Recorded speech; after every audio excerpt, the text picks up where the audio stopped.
Welcome to Dungeon Academics. My name is Thomas and I will be your instructor.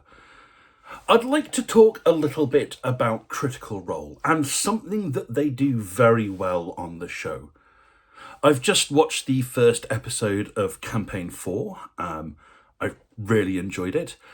I find Critical Role is not easy to watch because the episodes are so long, clocking in at nearly 4 hours when you take away the adverts. If I wouldn't recommend skipping them because they're normally quite humorous, but in terms of gameplay, it's nearly 4 hours of gameplay. It's a lot. It's 2 movies back to back, and a commitment to follow them every week is tough. I watched all of Campaign 1, not live. I think I started at episode 17, and by the time they finished, I was probably 30 or 40 episodes behind. But I got through it and very much enjoyed it. I've seen bits of Campaign 2 and 3.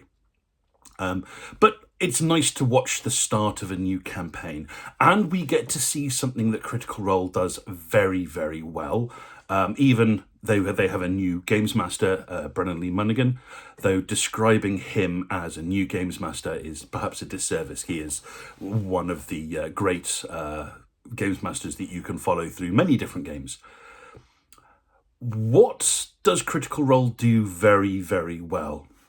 Well, the balance between story and role-playing is phenomenal. The amount of craft that's put into the grand narrative, weaving individual players' backstories into a larger scheme is beautiful. Matt Mercer's done this for 3 great campaigns, and I'm sure Brennan Lee Mulligan will do just as well in this one. What Critical Role has that I'm not ideally a fan of is the balance between action, story, and roleplay. There is an awful lot of roleplay, and let's be clear, the people playing in Critical Role are some of the best role players I've seen perform, but it's given the center stage to the point where story and action often take a back seat. Now, whether this balance will continue in Critical Role Season 4, let's see how that goes. I've played in lots of tabletop roleplay games where story and roleplay have had a prominent role, but the gameplay, the exploration and the action side of the game has still been more prominent. And for me, playing the game, that's what I like. I mean, I love the roleplay moments. I really enjoy them as well.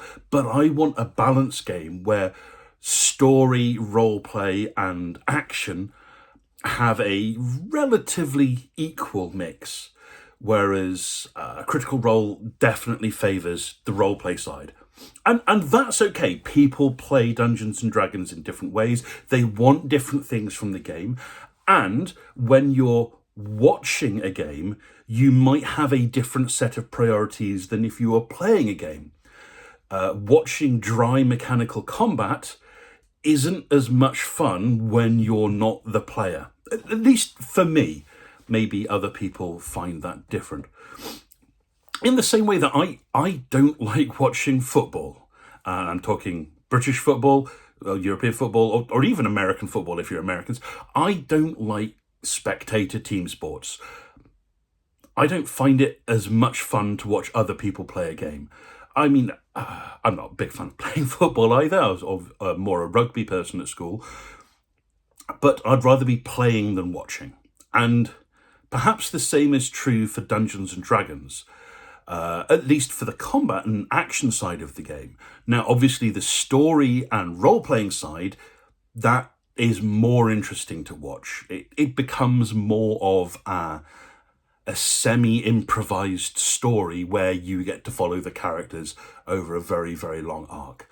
And I think that's what the appeal of shows like Critical Role and Dimension 20 and Natural 6 are, that you get to follow this grand story that's woven with deep and interesting character backstory and character growth.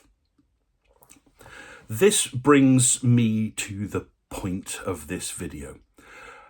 We didn't get a session 0 for Critical Role Campaign 4. And when we see the characters, they have an established story. They're already at level 3. They have some achievements and things they've done that's made reference to in the episode. And a lot of the characters have established relationships with other characters. Now, they don't all know each other at this point, that's clear. But it's seen, as each character has been introduced, a point has been made that there is someone else in the group that they already know. And there is a continuous web woven between all of the players, and that's a lot of them, that we can trace through the entire group. So even if one player their character doesn't know another character, they perhaps both know the same character as well. And this is great for role-playing purposes. It's been said the two most important things in character creation are to have a reason to go on an adventure and to have a reason to work with the rest of the team.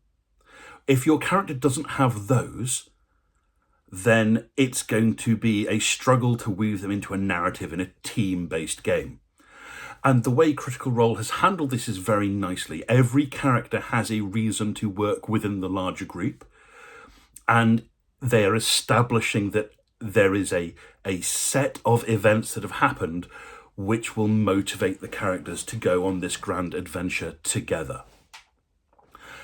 How people handle that in day-to-day games, in real-life games rather than on live-action shows, is very, very different. And I've had situations where players have struggled because they didn't think of a reason to work with the team or even a reason to be an adventurer.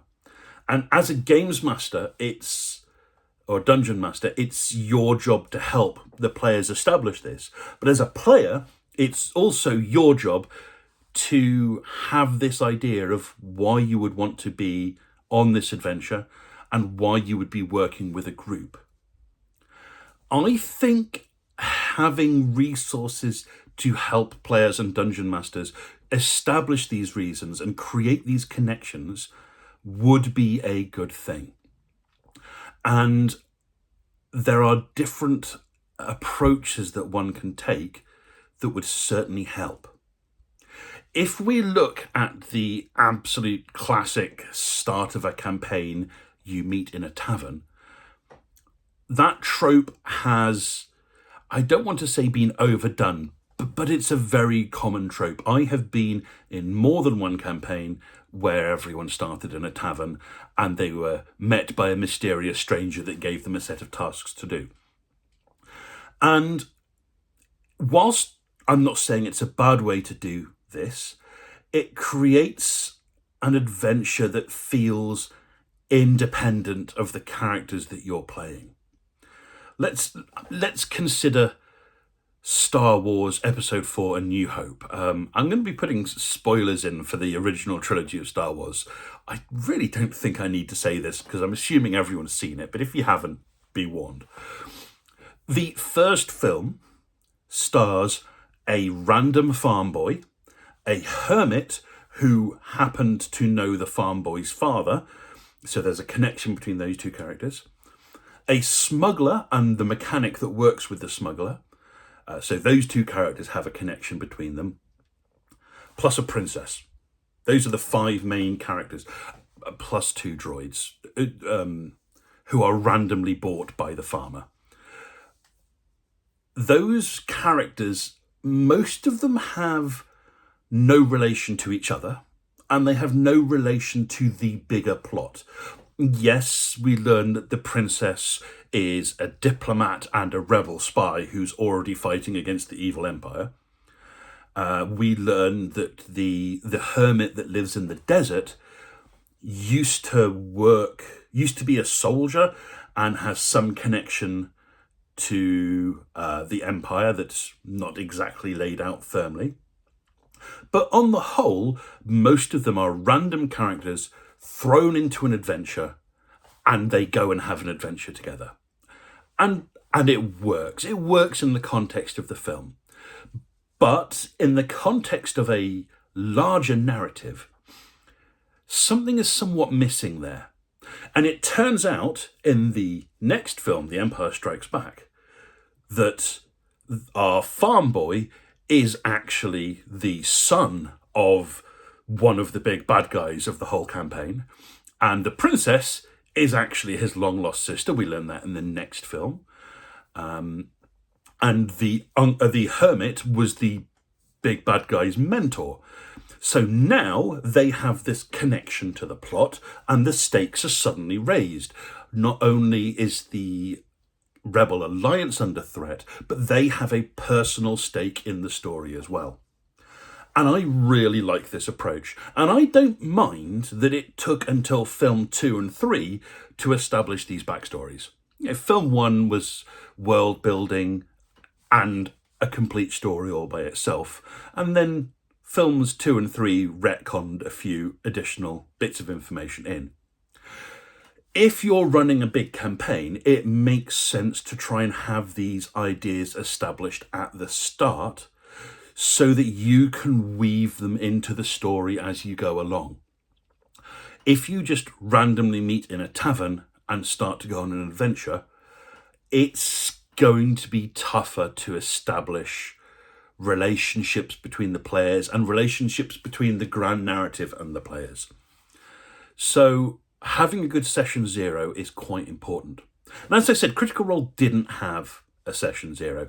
What we have is a large group of players who, behind the scenes, working with the Dungeon Master, must have been sketching out characters and relationships between the characters for quite a long time. And then we get to see the finished product, a level 3 character with an established story and an established relationship. And I'm guessing that's because the process to make these characters was quite long and drawn out and included many revisions and edits, and wouldn't make that interesting content. It's tough to have this evolving idea played out live and for it to still be interesting for all the people involved.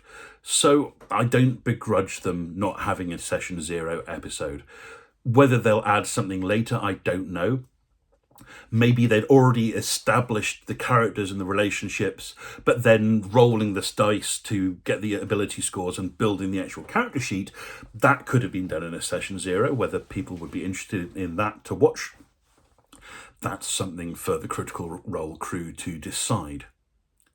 But would it be nice for players to have additional tools to help them build these relationships? I think yes. One of the ideas I've discussed in a previous video was a big book of backgrounds, a player-focused resource with more backgrounds, more background choices, the idea of evolving backgrounds. So your background doesn't just give you a set of bonuses and character creation, but at strategic character levels, you would also get some additional bonuses from your background representing your progression. And what I really like is the idea of background connections and background classes. Let's just say, for example, you had a set of rural backgrounds. These could be things like foresters, farmers, fishers, miners, people who work in the countryside, not beyond the edges of society, but not in a city. And if two players had a rural background, even if it was a different type of rural background, you can say, hey, maybe you two worked at the same village. Maybe you two professionally knew each other, and we can establish a link between your characters there. And then if we have, say, a group of urban backgrounds, various craftsmen, artificers, diplomats, merchants, they might have, we'll call these urban backgrounds. You could have a relationship between urban and rural backgrounds based on trade, based on transport, based on services offered. So you could create a link between players with these, let's Let's imagine a Venn diagram. You have urban, you have rural, and the overlap is the interactions between them.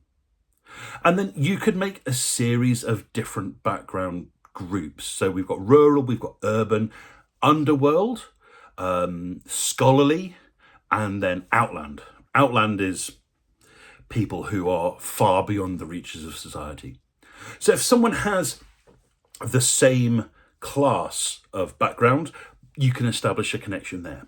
And then the idea that there will be overlaps between different background classes where you could establish a relationship based on trade, based on services, based on experiences or war.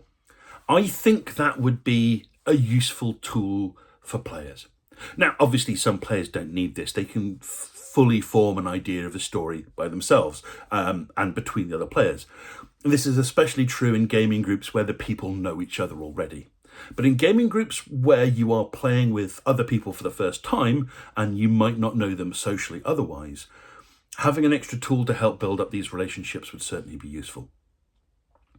The next thing to consider that's quite important is I believe it's often nice to have an inciting incident, something that pushed the players down the path to becoming an adventurer.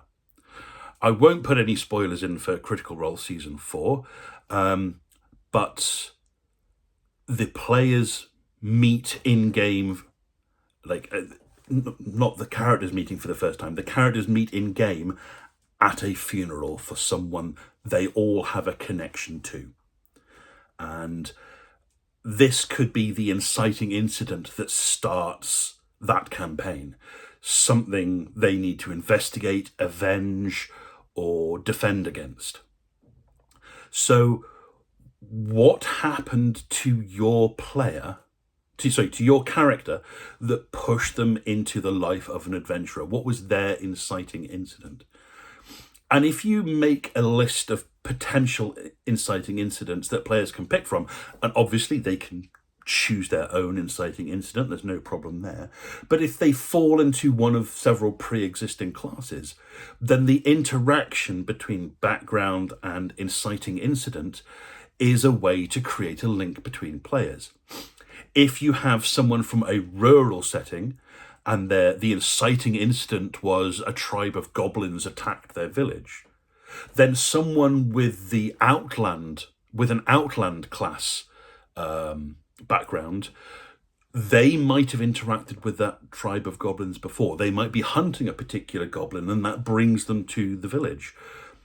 So the relationship between background and inciting incident is also a potential way to create links between the players and add story elements that can be explored at a later date. Now, like I said, experienced players and players who already know each other have all the time in the world to spitball these ideas, and that's absolutely fine. But having a resource that players can use would still be useful.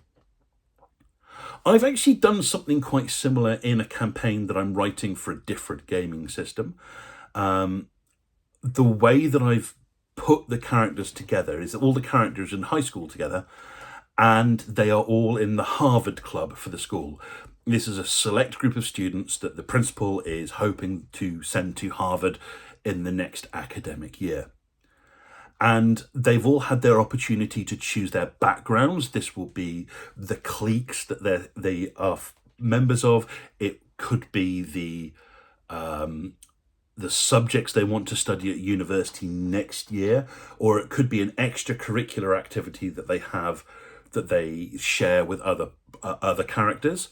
And this has created a link between the characters already.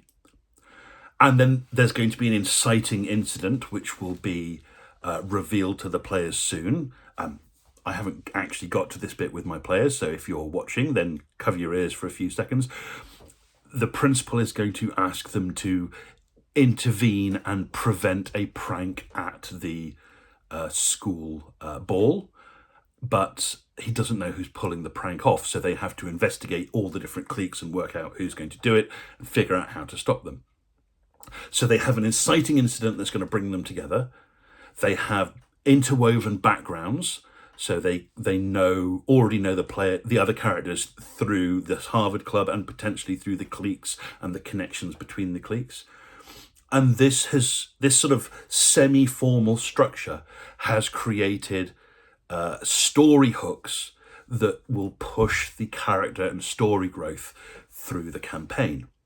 And that's made it really easy for me to make the story of the campaign even more personal for the players, because they have these connections, they have these backstories baked into their character.